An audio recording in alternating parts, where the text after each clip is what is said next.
The siren wailed through the fire station, urgent, piercing, desperate. But Captain Daniel Reeves barely looked up from his half-empty coffee mug. He rubbed his temples, exhausted from 3 straight shifts. "Someone else will get it," he muttered, pushing the radio aside. Outside, rain lashed against the windows, painting streaks of silver against the gray morning. He didn't know it yet, but that one ignored call would change everything. Take a moment right now to like this video, comment, share it with others, and subscribe to Moral Avenue. Together, we can remind the world that every choice, even the small ones, can alter a life forever. Daniel Reeves was once the kind of firefighter everyone admired. He'd been on magazine covers, honored for bravery, even saved a child from a burning school years ago. But lately, things have changed. The years had worn him down. Too many losses, too many sleepless nights, too many faces he couldn't save. He'd started showing up late, skipping calls, and brushing off alarms with a tired shrug. "Can't save everyone," he'd tell the rookies. It was his shield, the armor he wore to numb the guilt. His wife, Megan, had tried to talk to him that morning. "You promised Ethan you'd come home early tonight," she'd said softly, referring to their 8-year-old son. Daniel had just grunted. "We'll see. Depends on the calls." But deep down, Megan could see that the man who used to run toward fire now ran away from feeling. Hours later, the dispatcher's voice crackled again. "Unit 27, we have a residential structure fire on Maple Drive. Possible occupants inside." Daniel froze. Maple Drive. That was near their neighborhood. But he shook it off. "It's probably fine," he mumbled, turning away. "I'm off duty now." The rookie, Tom, glanced up nervously. "Shouldn't we at least check? It sounds serious." Daniel sighed, pulling on his jacket.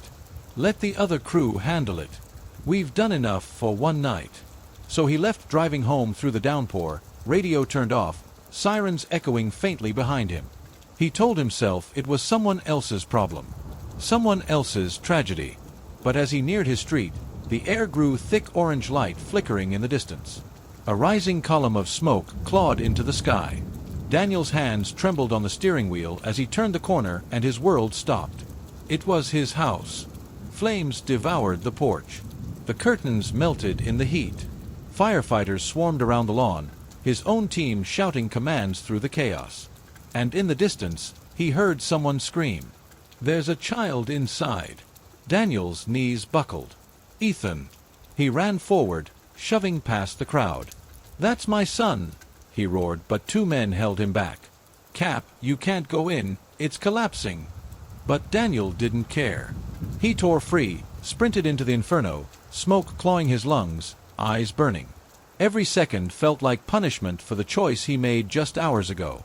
In the hallway, through the roar of flames, he saw a small figure curled under a blanket, his son coughing, terrified. He grabbed Ethan, shielding him with his jacket, stumbling through the heat until a wall collapsed behind them. The explosion threw them both forward, and then everything went black. When Daniel opened his eyes, he was in a hospital bed.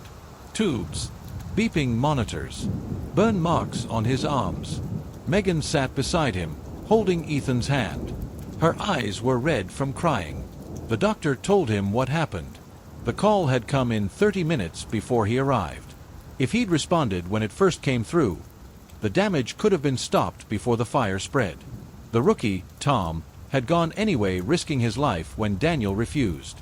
He was now in critical condition. Daniel broke down.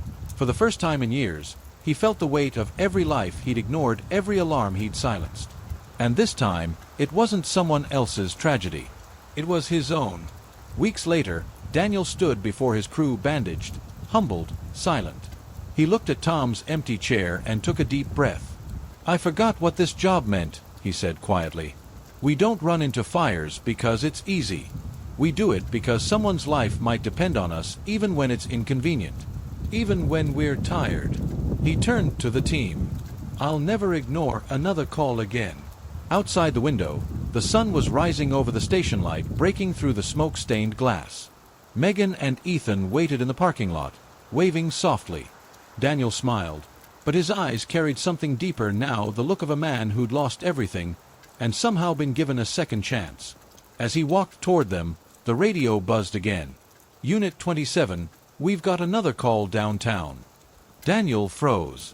He looked at his family, then back at the truck. His fingers tightened around the helmet. He knew this was it, another test. He turned, stepping into the fire truck, and just before the door closed, Megan whispered, "Come back to us this time." The siren wailed, fading into the distance. To be continued. Never ignore a call for help, because one day, it might be your own. If this story shook you, make sure to subscribe to Moral Avenue, where we uncover the truth behind the moments that test our humanity. Please take a moment to like this video, share it with friends, subscribe to Moral Avenue, and leave a comment below. Your support helps us continue spreading stories that inspire and heal. Before we end, I have one special request. Comment below what you would have done if you were in Daniel's shoes. Thank you for watching Moral Avenue. Kindness always comes back.